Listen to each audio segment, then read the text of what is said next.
どうも、底辺アクアリスト黄昏です。皆さん、以前出した60センチ生活的レイアウト水槽の動画は見ていただけたでしょうか？まだ見ていない方は概要欄に再生リストを貼っておきますので、そちらから見てやってください。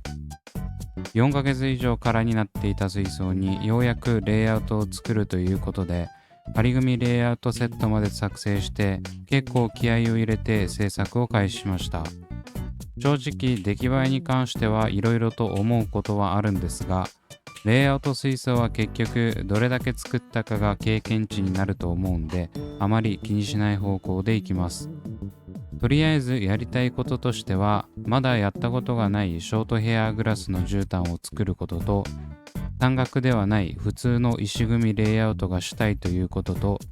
メリオカウロンソーシャルフェザーダスターという名前が異様にかっちょいい水草を使うことでした。それをすべて叶えた結果、若干のちぐはぐ感が生まれたんですが、とりあえず満足です。以前の動画ではすべてのレイアウトを終えて注水まで行ったところで終わっています。というわけで今回はその続きをやっていきたいと思います。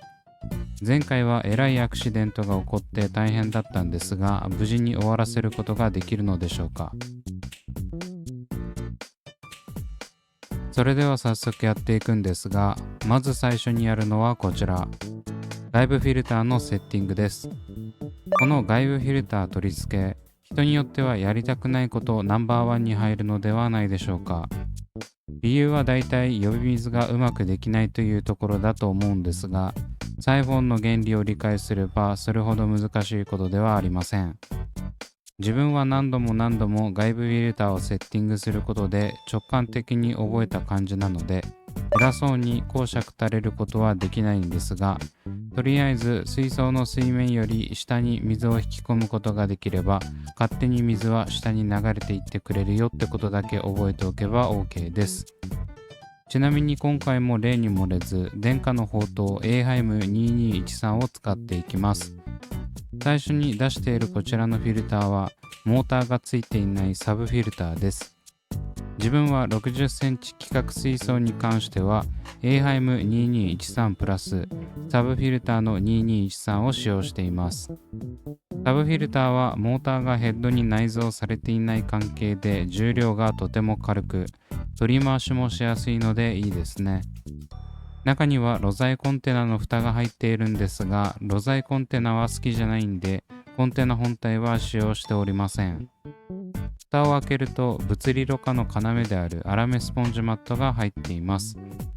これもだいぶ年季が入ってて、すでに露材の形に変形しており、本来の力を発揮できていないんじゃないかといらない心配をしてしまいます。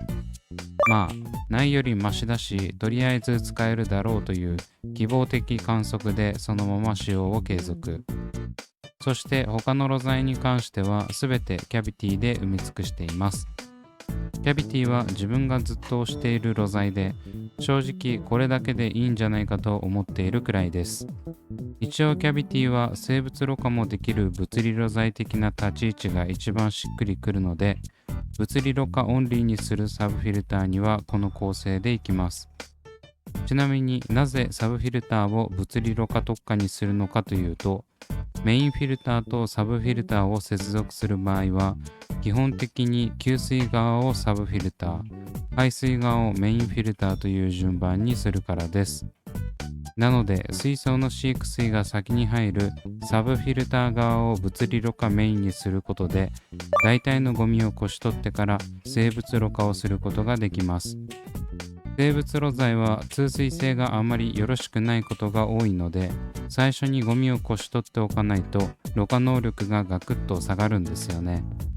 そこを先にゴミをこし取ってろ過してほしい飼育水のみを通水すれば、実質無限にメンテナンスを延期できるわけです。まあ実際はメンテナンスは定期的にしないといけないんですが、メインフィルターのみの構成よりもぐっと減らすことは可能です。おまけにサブフィルターに物理露材を集中させることで、メンテナンスするときはサブフィルター側だけ洗えば大体のゴミはきれいにすることができます。生物露剤に関してはどうしてもバクテリアの関係でメンテナンスするたびにろ過能力が下がるのであまりいじりたくないんですよね。そういった理由もあって自分は60センチ規格水槽にはオーバースペック気味なエーハイム2213メイン&サブフィルター構成にしてます。ちなみにサブフィルター洗えば大体のゴミはきれいにできるって言いつつ、リセットするまで一度もフィルター開けないなんてことはザラにあるので、あまり当てにしないでください。まあ逆にそれぐらいのレベルのノーメンテ勢だと、これくらいしておかないと流量が下がりまくって大変になりますよってことで理解していただければと思います。続いてはメインフィルターを見ていきます。前回の水槽をリセットした際にある程度洗いはしたんですが、インペラの黄ばみまではどうしようもないですね。中はこんな感じで、先ほど同様露剤コンテナの蓋があります。そこを開けると黒ずんだゲルマットがありました。これに関しては正直気休めに入れてるだけなので色が汚かろうが気にしません。さすがに破れてたりしたら変えますけど、そこまででもないんですよね。そしてメインフィルターの中身もご覧の通りキャビティ一択。先ほどまでメインフィルターに生物ろ過、サブフィルターに物理ろ過がいいという話を力説していたのにこれです。まあメンテナンスの時期を最大限伸ばすことを考えると、どうしてもこの構成に行き着くんですよね。キャビティはマジでしばらくメンテナンスしなくても流量落ちないんでやめられません。これで困ったことないんで、何か問題がない限りは全部キャビティにしておこうかと思います。それではどちらのフィルターの中身も判明したところでセッティングしていきます。まずはサブフィルター側のセットから。最初に取り付けるのはこちらの CO2 アドバンス。これは CO2 をインライン化するためのものなんですが、これは今後変更予定です。インライン化自体はすごいメリットが多いんですけど、弊害もあるんですよね。この CO2 アドバンスは給水側に取り付ける関係上、ろ過槽の中に CO2 が入っていくんです。結果、流量が低下したり、餌やりの時にポンプを止めたりすると、添加量によってはエアガミの原因になったりします。これを排水側に持っていけばそんな心配はないんですが、溶解度を考えるとこちらの方がいい。給排水どちらに取り付けるかは製品によって違うので、他のインライン製品を使用する場合はよく説明書を読んでおきましょう。後の機材はこんな感じで、どちらもガラスパイプです。給水パイプは言わずもがな、サーフェイス隙間付きのものを使用。排水側は水面を適度に揺らしてくれるポピー型が最近気に入っています。標準的なリリーパイプはどうしても水流が強くなりすぎて、石などのレイアウト素材に水流が直接ぶち当たる場所はしょっちゅう黒ひげとかの厄介な苔が生えてくるんですよね。ポピー型ならよどみをなくしつつ水流が直にぶち当たることがないので助かってます。セットした状態がこちら。こんな感じでできるだけ給排水側のホースはタイトにしています。水槽横にフィルターがむき出しになっているので、ここら辺は気を使わないと見た目が悪くなっちゃいます。ここまでセットしたらあとは呼び水をするだけ。